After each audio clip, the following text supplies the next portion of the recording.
بسم اللہ الرحمن الرحیم۔ السلام علیکم۔ کتاب الغدیر، حصہ نمبر 7۔ ٹاپک ہے ابو بکر کے بارے میں غلو۔ صفحہ نمبر 165 سے شروع کرتے ہیں، جس کی ہیڈنگ ہے جبرائیل کی خاکساری۔ شیخ یوسف فشی لکھتے ہیں کہ جب خدمت رسول میں ابو بکر آتے اور جبرائیل رسول خدا سے ہم کلام ہوتے تو فقط احترام ابو بکر میں جبرائیل کھڑے ہو جاتے۔ جبرائیل سے اس کی وجہ پوچھی گئی تو کہا کہ ان کا حق استادی میرے اوپر روز آفرینش سے ہے، کیونکہ جب خدا نے فرشتوں کو سجدہ آدم کا حکم دیا تو میرے دل میں بھی وہی خیال آیا جو ابلیس نے کیا، لیکن وہ راندہ درگاہ ہو گیا۔ جیسے ہی خدا نے سجدے کا حکم دیا، میں نے اپنے سامنے ایک بڑا خچر دیکھا، اس پر متعدد جگہ لکھا ہوا تھا، ابو بکر، اس نے مجھ سے کہا کہ سجدہ کر لو۔ میں ابو بکر کی ہیبت سے سجدہ ریز ہو گیا۔ اس بات کا ریفرنس ہے کتاب عمدۃ التحقیق مطبوعہ برحاشیہ روز الریاحین، صفحہ نمبر 111 اور صفحہ نمبر 193۔ اس فرقے پر سر دھنیے جس کے نشانے سے جبرائیل بھی نہ بچے۔ وہ اولین روز ہی اپنی بے گناہی کے باوجود ردیف ابلیس بن گئے۔ خیریت ہوئی کہ ابو بکر آ گئے۔ پتہ نہیں اس فرقے کا فرشتوں کے متعلق کیسا عقیدہ ہے کہ جسے خداوند عالم امین وحی قرار دیتا ہے۔ اس میں نفاق پایا جاتا ہے۔ لرزش کے باوجود وہ وحی کی امانت سے سرفراز ہوتا ہے، گویا خداوند عالم دلوں کی حالت سے نا واقف ہے۔ حیرت کی بات تو یہ ہے کہ فرشتہ ابو بکر کی ہیبت سے خاک چاٹتا ہے، لیکن اس کے دل میں خدا کی ذرا سی بھی ہیبت نہیں۔ بھلا اس سجدے کی کیا اہمیت رہ جاتی ہے؟ پھر یہ کہ ابو بکر نے کیسے جان لیا کہ جبرائیل کے دل میں کیا ہے؟ کیا وہ غیب جانتے تھے؟ کیا انہیں جبرائیل کے علاوہ کسی دوسرے نے وحی کی تھی؟ قارئین خود فیصلہ کریں۔ اور پھر سر پیٹنے کا مقام ہے کہ جامع ازہر کے علماء اس وحی روایت کو اپنی کتابوں میں لکھتے ہیں اور مولود شریف میں بھی بیان کرتے ہیں۔ ممکن ہے کہ یہ روایت فضیلت امیر المؤمنین کے مقابل میں گڑھی گئی ہو۔ ایک روایت ہے کہ خدا نے جبرائیل سے پوچھا کہ میں کون ہوں اور تو کون ہے؟ تو جبرائیل حیرت میں غرق تھے کہ نور علی نے رہنمائی کی کہ کہہ دو تو خدائے جلیل ہے اور میں تیرا بندہ جبرائیل ہوں۔ اس روایت کو شیخ صالح لمیمی اور عبدالباقی آفندی نے نظم بھی کیا ہے۔ ان دونوں روایتوں میں بڑا فرق ہے۔ اس میں یہ نہیں ہے کہ جبرائیل نے خدا کی نافرمانی کی، نہ کہیں علی نے غیب کی خبر دی، نہ خدا کی ہیبت پر علی کی ہیبت غالب آ گئی۔ اگلی ہیڈنگ، کرامت ابو بکر کا ایک واقعہ۔ ابو العباس بن عبدالواحد نے عمر بن زغینی نامی نیک مرد سے روایت کی ہے کہ میں مدینہ منورہ کا مجاور تھا۔ عاشور کے دن شیعہ حضرات رسول کے چچا حضرت عباس کے روضے میں جمع ہوئے تھے۔ میں بھی وہاں گیا، دیکھا کہ لوگ جمع ہیں۔ میں روضے پر کھڑا ہو گیا اور سوال کیا کہ مجھے محبت ابو بکر میں مجھے عنایت کیجیے۔ یہ سن کر اس مجمع سے ایک بزرگ میرے پاس آئے اور کہا، یہیں بیٹھو، مجلس ختم ہو جائے گی تو تمہیں کچھ دوں گا۔ مجلس ختم ہوئی تو وہ شخص باہر آیا اور میرا ہاتھ پکڑ کر گھر لے گیا اور اپنے 2 غلاموں کو حکم دیا کہ اس کے ہاتھ پیر باندھ کر خوب پیٹو۔ پھر حکم دیا کہ زبان کاٹ لو۔ غلاموں نے ایسا ہی کیا۔ پھر غلاموں کو حکم دیا کہ اس کو کھول دو اور مجھ سے کہا کہ جاؤ اسی کے پاس جس کی محبت میں تم سوال کر رہے تھے کہ تمہاری زبان واپس کر دے۔ میں درد کی اذیت سے روتا ہوا باہر آیا اور رسول کے حجرہ پاک میں خود کو گرا کر کہا، یا رسول اللہ، آپ دیکھ رہے ہیں کہ محبت ابو بکر میں میری کیا گت بنی ہے۔ اب اگر آپ کے یہ صحابی برحق ہیں تو میری زبان واپس کر دیجئے۔ مجھے روتے ہوئے نیند آ گئی۔ خواب میں دیکھا کہ میری زبان پھر ٹھیک ہو گئی ہے۔ خواب سے بیدار ہوا تو دیکھا کہ میری زبان میرے منہ میں ہے۔ میں شکر بجا لایا اور محبت ابو بکر دل میں بڑھ گئی۔ جب دوسرا سال آیا تو حسب معمول شیعہ حضرات جہاں جمع ہوتے تھے بروز عاشور وہاں گیا اور سوال کیا کہ محبت ابو بکر میں 1 دینار دیجیے۔ یہ سن کر ایک نوجوان مجمع سے باہر نکلا اور مجھ سے کہا کہ مجلس ختم ہونے تک یہیں بیٹھو۔ مجلس ختم ہوئی تو وہ جوان مجھے ڈھونڈتا ہوا آیا اور میرا ہاتھ پکڑ کر سال گزشتہ کی طرح اسی والے گھر میں لے کر گیا۔ میرے سامنے کھانا لا کر حاضر کیا۔ جب ہم کھانا کھا چکے تو جوان نے ایک کمرے کا دروازہ کھول کر رونا شروع کر دیا۔ میں آگے بڑھا رونے کی وجہ معلوم کر سکوں۔ میں نے دیکھا کہ کمرے میں ایک بندر بندھا ہوا ہے۔ میں نے واقعہ پوچھا تو وہ اور بھی رونے لگا۔ میں نے تسلی دی۔ جب رونا کم ہوا تو میں نے قسم دی کہ رونے کی وجہ بتائیے۔ کہنے لگا کہ قسم کھاؤ کہ مدینہ میں سے کسی سے یہ واقعہ بیان نہ کرو گے۔ میں نے قسم کھائی تو وہ بیان کرنے لگا کہ سال گزشتہ ہم لوگ اسی طرح عاشور کے دن مجلس میں شریک تھے کہ ایک شخص نے ہم سے محبت ابو بکر کا واسطہ دے کر سوال کیا۔ میرا باپ معزز ترین شیعہ تھا۔ اس نے اٹھ کر فقیر سے کہہ دیا کہ یہیں بیٹھو، مجلس ختم ہونے کے بعد کچھ دوں گا۔ پھر وہ اسی گھر میں لایا اور 2 غلاموں سے اس کے ہاتھ پیر بندھوا کر خوب پٹائی کی اور اس کی زبان کاٹ کر باہر نکال دیا۔ ہمیں پتہ نہیں تھا۔ رات ہوئی تو ہم سو گئے۔ اچانک ہم نے اپنے باپ کی فریاد سنی۔ اٹھ کر گئے تو دیکھا کہ وہ مسخ ہو کر بندر بن گیا ہے۔ جلدی سے ہم نے اسے اس کے کمرے میں بند کر دیا اور لوگوں کے سامنے ظاہر کر دیا ہے کہ وہ مر گیا ہے۔ دیکھو یہ ہے میرا باپ جس پر ہم صبح شام گریا کرتے ہیں۔ میں نے کہا کہ تمہارے باپ نے جس کی زبان کاٹی تھی اسے دیکھو گے تو پہچان لوگے؟ جوان نے کہا نہیں۔ میں نے کہا وہ میں ہوں، باخدا وہ میں ہوں جس کی زبان تمہارے باپ نے کاٹی تھی۔ پھر اس نے تمام واقعہ بیان کیا۔ جو جوان نے شدت جذبات سے خود کو میرے اوپر ڈال دیا، میرے سر اور ہاتھ کا بوسہ لینے لگا، پھر لباس کے ساتھ مجھے 1 دینار عطا کیا۔ اس کا پورا ریفرنس اس واقعے کا کتاب ہے مصباح الظلام جردانی، صفحہ نمبر 23۔ اس کے علاوہ بریکٹ میں لکھا ہوا ہے جلد نمبر 2 صفحہ نمبر 57 حدیث نمبر 362، اور اس کے علاوہ نزہۃ المجالس جلد نمبر 2 صفحہ نمبر 195۔ تبصرہ امینی۔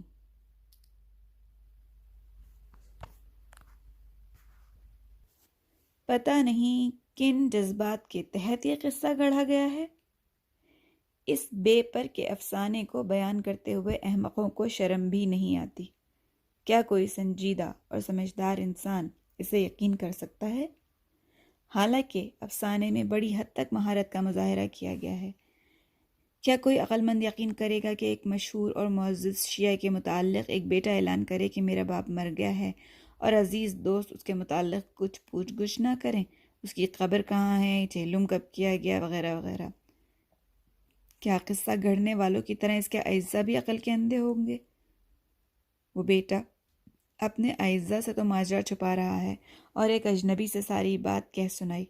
کیا یہ یقین کر لیا جائے کہ ایک شخص کی زبان کاٹ لی جائے اور وہ بغیر نالہ و فریاد کیے، بغیر محلے کوچے کے لوگوں سے شکایت کیے، جب وہ جائے نہ عدالت میں جائے نہ تھانے کو خبر کرے، جبکہ ہر سنی اس موقع کی تلاش میں رہتا ہے کہ شیعوں کے مظالم اور زیادتی کو تشت ازبان کیا جائے؟ وہ شخص درد سے تڑپ رہا ہے اور حجرہ رسول میں فریاد کر رہا ہے اور کسی کو اس کی خبر بھی نہیں ہوتی۔ مرقد رسول کے خدام بھی اس کی خبر گیری نہیں کرتے، نہ انہیں پتہ چلتا ہے۔ اس شخص نے اسی وقت کرامت ابو بکر کو تشت ازبان کیوں نہ کیا؟ زبان کیا ملی کہ زبان گنگ ہو گئی؟ اسے تو چلا چلا کر اسی وقت ابو بکر کی کرامت کی گہار مچا دینی چاہیے تھی۔ وہ سال بھر چپ رہا۔ حیرت کی بات تو یہ ہے کہ یہ گستاخ 1 سال بعد پھر قبیلہ عباس میں گیا اور بے خطر اس جوان کے ساتھ اس گھر میں چلا گیا۔ حیرت انگیز واقعات جھیلتا رہا۔ اس سے بھی واہی بات سنیے، عمدۃ التحقیق میں پاگل کیے۔ ابراہیم عبیدی لکھتے ہیں کہ شیخ اولیا سے میں نے سنا کہ مرتے وقت رافضیوں کا چہرہ سور کی طرح مسخ ہو جاتا ہے، اور یہ اس بات کی پہچان ہے کہ رافضی مرا ہے۔ جب شیعہ دیکھتے ہیں کہ اس کا چہرہ سور کی طرح مسخ ہو گیا ہے تو خوش ہوتے ہیں کہ شیعت پر موت ہوئی ہے، اور جب مسخ نہیں ہوتا تو غمگین ہوتے ہیں کہ سنی مرا ہے۔ یہ ریفرنس موجود ہے کتاب عمدۃ التحقیق صفحہ نمبر 227 سے۔ ایک مہمل واقعہ بھی نقل کرتے ہیں کہ جب ابن منیر، یہ ایک مشہور غدیری شاعر ہے، بریکٹ میں لکھا ہوا ہے، اس کی موت ہوئی تو حلب کے نوجوانوں نے آپس میں مشورہ کیا کہ ہم نے سنا ہے کہ جو شخص ابو بکر اور عمر کو گالی دیتا ہے خداوند عالم اس کی صورت قبر میں سور کی طرح کر دیتا ہے۔ اور اس میں تو شک نہیں کہ ابن منیر ابو بکر اور عمر کو گالیاں دیتا تھا۔ طے پایا کہ ابن منیر کی قبر کھود کر دیکھیں۔ جب انہوں نے قبر کھودی تو دیکھا کہ چہرہ سور کی طرح ہو گیا ہے اور بجائے پچھم سے پورب کی طرف گھوم گیا ہے۔ ان لوگوں نے ابن منیر کی لاش قبر سے نکالی تاکہ لوگوں کو دکھایا جائے۔ پھر رائے بدل گئی اور طے کیا گیا کہ لاش کو جلا دیا جائے۔ چنانچہ ایسے ہی کیا گیا۔ پھر لاش کو قبر میں ڈال کر سب واپس آ گئے۔ یہ واقعہ علامہ جوردانی نے مصباح الظلام میں لکھا ہے۔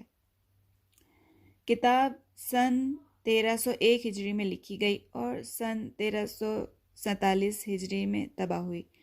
جن لوگوں نے اس کی طباعت کا اہتمام کیا ان کے نام ہیں پاک دامن عالم سید محمود انسی شافعی، علامہ شیخ محمد جودہ، علامہ یگانہ شیخ محمد حماسی، فاضل عاقل شیخ محمد عطیہ محمود، شاعر خردمند محمد آفندی۔ ناموں کو دیکھیے اور پھر واقعات ملاحظہ فرمائیے۔ ان عقل کے اندھوں کو شرم بھی نہیں آتی۔ گزرے لوگوں کے واقعات غلط سلط گھڑتے ہیں۔ کیا دنیا میں چاروں طرف شیعوں کی قبریں نہیں ہیں؟ کوئی شیعہ مرتے وقت سور کی شکل میں مسخ ہوا ہے؟ کیا صحابہ میں ابو ذر، مقداد اور ابو طفیل شیعہ نہیں تھے؟ کیا ان کے متعلق بھی کوئی یہ سنی عقیدہ رکھتا ہے کہ وہ سور کی شکل میں مسخ ہوئے ہوں گے؟ ان ذلیل کتوں نے تو تمام شرافتوں کو بالائے طاق رکھ دیا ہے۔ اگلی ہیڈنگ ہے ابو بکر واقف کار بوڑھے اور رسول اجنبی جوان۔ انس بن مالک سے مروی ہے کہ رسول خدا صلی اللہ علیہ وآلہ وسلم نے جب مدینہ کی جانب ہجرت کی تو ابو بکر واقف کار بوڑھے تھے اور رسول اللہ اجنبی جوان تھے۔ چنانچہ لوگ ابو بکر سے آ کر ملتے اور پوچھتے کہ آپ کے ساتھ کون ہے؟ تو وہ جواب دیتے کہ یہ راستہ دکھانے والے ہیں۔ اس طرح دوسرے سمجھتے کہ یہ راستے کی رہنمائی کر رہے ہیں، حالانکہ ابو بکر کا مقصد تھا کہ خیر و صلاح کی رہنمائی کرنے والے ہیں۔ دوسری روایت میں ہے کہ جب ابو بکر ہم رکاب رسول تھے اور راہ سے واقف تھے، ان کی جان پہچان والے ملتے اور پوچھتے کہ اے ابو بکر، یہ تمہارے ساتھ کون جوان ہے؟ احمد کے الفاظ ہیں کہ لوگ پوچھتے تھے کہ یہ جوان کون ہے تو جواب دیتے تھے کہ یہ مجھے راستہ بتا رہے ہیں۔ ایک روایت ہے کہ یہ کون ہے جس کی تم بہت عزت کر رہے ہو؟ تو جو جواب دیتے تھے کہ مجھے راستہ بتا رہے ہیں اور مجھ سے زیادہ واقف راہ ہیں۔ ایک روایت ہے کہ رسول خدا ناقے پر ابو بکر کے پیچھے بیٹھے تھے۔ عبدالبر کے الفاظ ہیں کہ جب سواری کے لیے ناقہ لایا گیا تو ابو بکر نے رسول سے پوچھا، آپ سوار ہوں اور میں آپ کے پیچھے بیٹھوں؟ رسول خدا نے فرمایا، نہیں، تم بیٹھو، میں تمہارے پیچھے بیٹھوں گا، کیونکہ سواری کا مالک زیادہ حقدار ہوتا ہے کہ آگے بیٹھے۔ جب راستے میں ان سے پوچھا جاتا کہ یہ تمہارے پیچھے کون بیٹھا ہے تو جواب دیتے کہ یہ مجھے راستہ بتا رہے ہیں۔ ایک دوسری روایت میں ہے کہ جب مدینہ میں داخل ہوئے اور مسلمانوں کے درمیان پہنچے تو ابو بکر لوگوں کے درمیان کھڑے ہو گئے اور رسول خدا خاموش بیٹھے ہوئے تھے۔ ابو بکر بوڑھے تھے اور رسول جوان۔ انصاریوں میں سے جو لوگ رسول خدا کو پہچانتے نہیں تھے ابو بکر کے پاس آتے تھے اور ابو بکر ہی لوگوں سے رسول خدا کا تعارف کراتے تھے۔ جب سورج بلند ہوا تو ابو بکر نے آ کر آپ پر ردا کا سایہ کیا، تب لوگوں نے رسول خدا کو پہچانا۔ ریفرنس موجود ہے اس بات کا کتاب صحیح بخاری باب ہجرت النبی جلد نمبر 6 صفحہ نمبر 53، سیرت ابن حشام جلد نمبر 2 صفحہ نمبر 109، طبقات ابن سعد جلد نمبر 1 صفحہ نمبر 222، مسند احمد جلد نمبر 3 صفحہ نمبر 288، اس کے علاوہ معارف ابن قطبیہ، ریاض الازر وغیرہ میں۔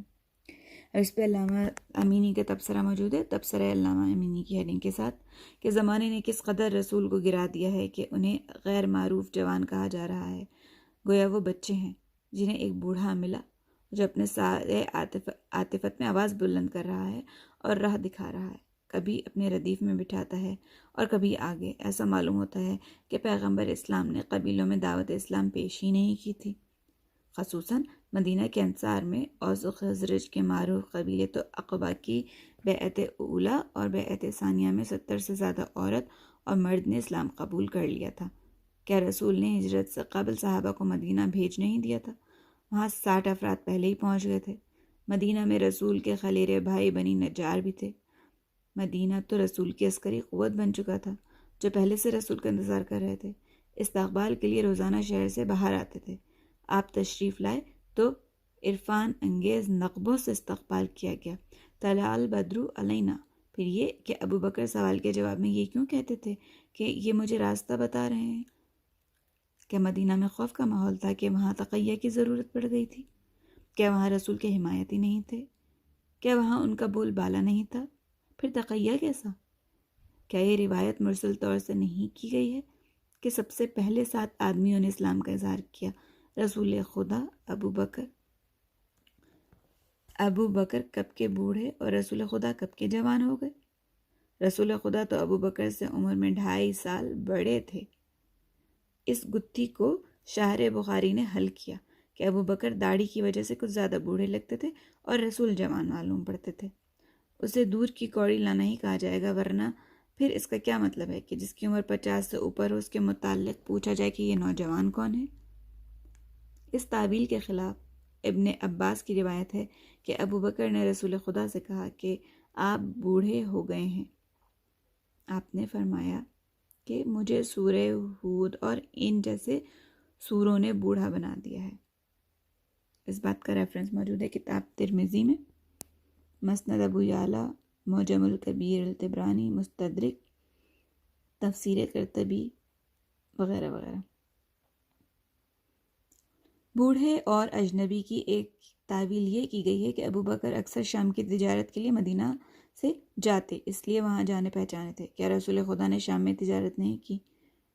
وہ تو زیادہ امین مشہور تھے، خود صفات پہلے ہی سے سمجھے جاتے تھے، برخلاف اس کے ابو بکر اسی شہرت سے عاری تھے۔ اگلی ہیڈنگ ہے اہل مدینہ کی 2 بیعت۔ رسول اسلام حج کے موقع پر قبائل کو دعوت اسلام دیتے، بنی کندہ، بنی کلب، بنی حنفیہ، بنی عامر وغیرہ کو دعوت دی تو کچھ لوگ مسلمان ہوئے۔ مدینہ کے قبیلہ خزرج سے اسعد بن زرارہ اور عوف بن حرث اور رافع بن مالک، جابر بن عبداللہ، عقبہ بن عامر اور قتبہ بن عامر مسلمان ہوئے اور واپس جا کر اسلام کا چرچا کیا۔ تمام انصار کے گھر والوں میں اسلام کا تذکرہ ہونے لگا۔ دوسرے سال حج میں 12 آدمیوں نے عقبہ میں پہلی بیعت کی۔ وہ تھے اسد، عوف، رافع، معاذ، ذکوان، عبادہ، یزید، عباس، عقبہ، قتبہ، ابو الہیثم، عویم۔ رسول خدا نے ان کی تبلیغ کے لیے مصعب بن عمیر کو بھیجا۔ دوسرے سال موسم حج میں عبداللہ بن عمر بن حرام کے ساتھ عقبہ میں 70 آدمیوں نے بیعت کی۔ بریکٹ میں لکھا ہوا ہے کہ علامہ امینی نے سب کے نام بھی لکھے ہیں۔ اگلی ہیڈنگ ہے واقعہ ہجرت۔ جب قریش نے مکہ میں سرکشی کی تو خدا نے جنگ کا حکم دیا۔ اس صورتحال میں رسول خدا نے مسلمانوں کو مدینہ ہجرت کر جانے کا حکم دیا تاکہ وہ اپنے انصاری بھائیوں سے مل جائیں۔ اس طرح مدینہ کے ہر گھر میں مہاجرین بس گئے۔ بریکٹ میں لکھا ہوا ہے کہ مہاجرین کے 54 افراد کے نام علامہ امینی نے لکھے ہیں۔ ان لوگوں کے مدینہ پہنچنے کے بعد رسول خدا خود بھی حکم ہجرت کا انتظار کرنے لگے۔ یہاں مکہ میں جو مسلمان رہ گئے تھے وہ قید و بند کی اذیتیں برداشت کر رہے تھے۔ صرف ابو بکر اور علی اس مصیبت سے بچے تھے۔ جب خدا نے رسول کو ہجرت کا حکم دیا تو آپ نے علی کو رہنے کا حکم دیا تاکہ سب کی امانتیں واپس کریں، اور آپ ابو بکر کو لے کر غار ثور کی طرف نکل پڑے۔ وہاں سے پھر مختلف مقامات کو طے کر کے قباء پہنچے۔ وہاں ہتھیار بند انصار کے 500 افراد نے آپ کا استقبال کیا۔ آپ کو ابو بکر کے ساتھ ایک کھجور کے سائے میں بٹھاتے ہوئے کہا کہ یہاں آپ حضرات اطمینان سے آرام فرمائیے۔ وہاں آپ نے 14 دن قیام کیا۔ عبد الرحمن بن عویم کا بیان ہے کہ جب ہمیں آمد رسول کی خبر ہوئی تو روزانہ ہم لوگ انتظار میں شہر کے باہر جاتے اور شام کو واپس آ جاتے۔ جب آپ مدینہ میں داخل ہوئے تو نماز جمعہ پڑھائی۔ مختلف لوگوں نے کہا کہ آپ ہمارے یہاں قیام کریں، ہم عددی اور طاقت کی برتری رکھتے ہیں۔ آپ نے کہا کہ ہمارا ناقہ معمور ہے، جہاں رکے گا وہیں قیام کروں گا۔ اگلی ہیڈنگ ابو بکر عمر میں رسول سے بڑے تھے۔ یزید بن اسعم کا بیان ہے کہ رسول خدا نے ابو بکر سے پوچھا کہ میں بڑا ہوں یا تم؟ جواب دیا میں نہیں بلکہ آپ بڑے ہیں، زیادہ شریف اور بہتر ہیں، میں تو آپ سے عمر میں زیادہ ہوں۔ یہ ریفرنس اس بات کا دیا گیا ہے الاستیاب جلد نمبر 2 صفحہ نمبر 226۔ اس جھوٹ کو کیا کہا جائے؟ یزید نے تو رسول خدا کو دیکھا بھی نہیں۔ اس کی پیدائش کے بعد نبی کی ہے، پھر ابو بکر زیادہ کہاں سے بڑے ہو گئے؟ اس رسول خدا عام الفیل میں پیدا ہوئے اور ابو بکر 3 سال بعد پیدا ہوئے۔ سعید بن مسیب کہتے ہیں کہ ابو بکر نے خلافت مکمل کر کے رسول خدا کی عمر 63 سال پائی۔ معارف ابن خطبیہ میں ہے کہ ابو بکر کی 63 سال عمر پر سب کا اتفاق ہے۔ اس طرح رسول خدا ابو بکر سے مسنتے، ایسا ہی صحیح ترمذی میں بھی ہے۔ چونکہ ثقیفہ ہی میں ان کو زیادہ مسن دکھایا گیا ہے، اس لیے عقیدت میں رسول سے بڑا سن کر دیا گیا ہے۔ دوسری ہیڈنگ ہے 12ویں ہیڈنگ، اسلام ابو بکر قبل ولادت علی۔ شبابہ نے فرات بن صائب سے روایت کی ہے کہ میں نے مہران بن میمون سے پوچھا کہ ابو بکر صدیق پہلے ایمان لائے یا علی بن ابی طالب؟ انہوں نے کہا خدا کی قسم ابو بکر اس وقت ایمان لائے جب بحیرہ راہب سے بشارت نبوت کی خبر پائی تھی، پھر خدیجہ سے رسول نے نکاح کیا اور یہ سب کچھ ولادت علی سے قبل ہوا تھا۔ رابعہ بن کعب کہتے ہیں کہ ابو بکر کا اسلام آسمانی وحی کے مشابہ تھا۔ جب وہ تجارت کی غرض سے شام گئے اور بحیرہ راہب سے اپنے خواب کی تعبیر میں بشارت نبوی سنی، راہب نے پوچھا تمہارا وطن کہاں ہے؟ کہا مکے کا قریشی ہوں اور ایک تاجر ہوں۔ تو بحیرہ نے کہا بہت جلد ایک نبی مبعوث ہوگا جس کے تم وزیر ہوگے اور بعد میں جانشین۔ ابو بکر یہ بات دل میں چھپائے رہے۔ جب رسول مبعوث ہوئے تو ابو بکر نے آپ سے دلیل نبوت پوچھی۔ رسول نے فرمایا کہ میری نبوت کی دلیل تیرا شام والا خواب ہے۔ اس وقت ماتھا چوم کر ایمان لائے۔ امام نووی کہتے ہیں کہ ابو بکر سابق الاسلام ہے جبکہ وہ 15 یا 20 سال کے تھے۔ تبصرہ امینی، سب سے پہلے تو راویوں کی صداقت جانچیے کہ صبابہ بے پر کی ہانکتا تھا۔ اس کا شیخ ابو علی دشمن علی تھا جسے ایک شخص کی بددعا لگی تھی، وہ فالج کا شکار ہوا۔ فرات بن صائب بخاری کے نزدیک منکر الحدیث اور بہت بڑا جھوٹا تھا، حدیثیں گڑھتا تھا۔ میمون بن مہران کا جھوٹا ہونا کئی جگہ بیان ہو چکا ہے، وہ پکا دشمن اہل بیت تھا۔ پھر یہ کہ میمون نے 2 باتیں کہی ہیں، ابو بکر بحیرہ کے زمانے میں اسلام لائے اور خدیجہ اور رسول کے ازدواج کے زمانے میں شام کی آمد و رفت، تو خدیجہ کے یہاں ابو بکر کی ملازمت کا کہیں تذکرہ نہیں، اور بات بھی سمجھ میں نہیں آتی کہ رسول خدا کی شادی کی بات محمد سے ایک 22 سالہ نوجوان کرے۔ یہ بات تو عباس، حمزہ یا ابو طالب کو کرنا چاہیے تھی۔ ابو طالب تو محمد کو بہت پیار کرتے تھے اور پرورش کر رہے تھے۔ تاریخوں میں تو یہ ہے کہ خدیجہ نے خود لوگوں سے رسول خدا کی حالت معلوم کرائی تھی۔ پھر بات طے ہوئی تو رسول کے چچا حمزہ اور ابو طالب نے جا کر خدیجہ کے چچا عمر بن اسد سے نکاح کی رسم ادا کی۔ خطبہ نکاح ابو طالب نے پڑھا اور اسلام ابو بکر قبل ولادت علی کی روایت بھی عبدالغنی کی ہے جو بقول ذہبی ضعیف اور متروک الحدیث تھا۔ اس کے علاوہ روایت کا متن بھی دوسری تاریخوں کی روشنی میں دھاندلی اور غلط بیانی کا پلندہ ہے۔ 13ویں ہیڈنگ ہے ابو بکر سب سے زیادہ عمر کے صحابی۔ ابن سعد اور ہزار نے حسن سند کے ساتھ انس سے روایت کی ہے کہ اصحاب رسول میں سب سے زیادہ سن رسیدہ ابو بکر اور سہیل بن عمر تھے۔ اس کا تبصرہ علامہ امینی کرتے ہیں کہ مجھے یقین ہے کہ نفسیاتی باتوں کے متعلق غلو اور بےہودگی ہانکنے سے پتہ نہیں چلتا، لیکن محسوس اور شہودی باتوں میں بےہودگی بہت جلد واضح ہو جاتی ہے۔ ہم دیکھتے ہیں کہ اصحاب رسول میں ابو بکر سے زیادہ سن کے افراد بھرے پڑے ہیں۔ اماناتہ بن قیس، امد بن عبد، حضرمی، انس بن مدرک، اوس بن حارثہ، ثور بن سلدہ، جادہ بن قیس، حسان بن ثابت، حکیم بن حرام، حمزہ بن عبد المطلب، سعید بن یربو، سلمان فارسی، ابو سفیان، عباس بن عبد المطلب، عدی بن حاتم، سعید بن ربیعہ، نابغہ جادی کے علاوہ 40 لوگوں کے نام علامہ امینی نے لکھے ہیں۔ پھر یہ کہ زیادہ عمر والا ہونا کون سی فضیلت ہے اگر اخلاق سے آراستہ نہ ہو؟ علی تو اظہار اسلام کے بعد 7 سال تک اکیلے نماز پڑھتے رہے۔ یہ عمر کی فضیلت صرف ثقیفہ کے جھروکے سے نکالی گئی ہے۔ اگلی ہیڈنگ ہے ابو بکر ترازو کے پلڑے میں۔ تاریخ خطیب، یہ کتاب ہے تاریخ بغداد، جلد نمبر 14 صفحہ نمبر 78۔ اس میں ہے کہ عبداللہ بن احمد، مطرہ بن یزید، عبید اللہ بن زخرلی، علی بن زید، قاسم بن عبد الرحمن، انہوں نے ابو امامہ سے روایت کی کہ رسول خدا نے فرمایا کہ میں جنت میں داخل ہوا تو ایک آواز سنی، پوچھا کون ہے؟ تو جواب ملا یہ بلال ہیں۔ پھر جنت میں زیادہ تر لوگوں کو میں نے مہاجرین اور مسلمانوں کے مغلوب الحال لوگوں کو دیکھا، مالدار لوگ بہت کم تھے۔ پھر میں ایک جنت کے دروازے پر گیا تو وہاں پہنچا تو ایک ترازو لائی گئی، مجھے ایک پلڑے میں اور ساری امت کو دوسرے پلڑے میں رکھا گیا، میرا پلڑا بھاری رہا۔ پھر ساری امت کے ساتھ ابو بکر کو دوسرے پلڑے میں رکھا گیا۔ ابو بکر کا پلڑا بھاری رہا، پھر عمر کا پلڑا بھی بھاری رہا اور ترازو آسمان پر اٹھا لی گئی۔ اس کے راویوں میں مطرح بن یزید ضعیف اور حدیث کے لیے آفت تھا۔